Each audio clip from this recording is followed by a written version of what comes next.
Antes non había esta carballeira así, había aí unha veiga que sembrábamos maíz, viñamos por aí cas vacas cando non había maíz, e cando era de verán íbamos lavar aí un pouco máis abaixo, meu irmán viña comigo, e meu irmán pescaba.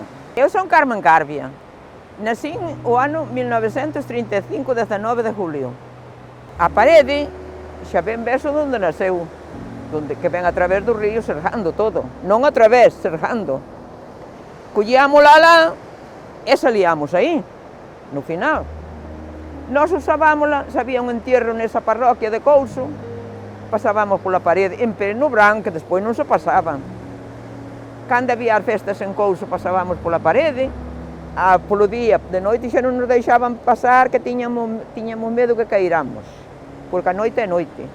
Pois íbamos pola, que aquela non había coches, nin había nada, despois íbamos pola Pontavea.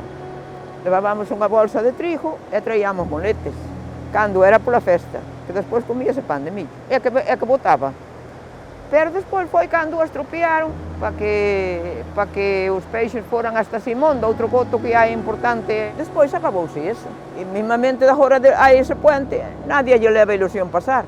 Por que non lle leva ilusión? Porque hoxe todos teñen coche.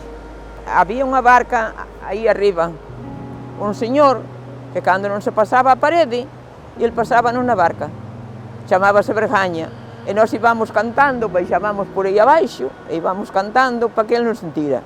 Todo contento, cobrábanos unha peseta por pasar.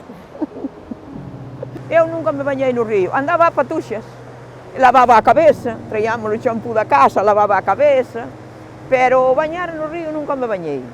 Pero os homes sí que se bañaban. E aquilo de quitar a roupa éramos mulleres, e se viñan homes, por esas circunstancias. Antes había moita vergüenza, moita, hora non. Cando se mataba o porco, viñamos ao río, porque as tripas pártense en trociños, unhas para facer as morcillas, outras para facer os chourizos. E estabas no río, collía a tripa así, a agua marchando e xa quedaba a tripa limpiña. E despois o resto do ano non viñamos a lavar, que había ali pilón na aldea. Pero o pilón na aldea, algunha vez estábamos a 3, e para as mantas non había tanto sitio. Eu viña sempre ao río, moi xoven, enxabronábamos nunha pedra, logo despois de enxabronar, tiñamos uns cubos grandes, botábamos ali a que amoleseran un pouco, logo despois un collías así, as mantas no río, porque era croeira, había croios, pouquiña agua, e un collía así a manta, estaba no río, e o outro cunha vara petaba nas mantas, e salíalle toda a sociedade que tiñan. Logo despois, meu irmán collía por ali, eu collía por aquí, trociámolas, porque senón pesaban moito para levar. Deixábamolas quedar e marchábamos para a casa, para os nosos traballos. Logo despois, á noite, viñemos e recollíamolas. E ese era un día perdido que non se ibas a echar porque se lavaban as mantas. Viñamos a lavar a lã das ovellas cando se rapaban. Despois, sí, o que estaba seca, facíanse colchóns.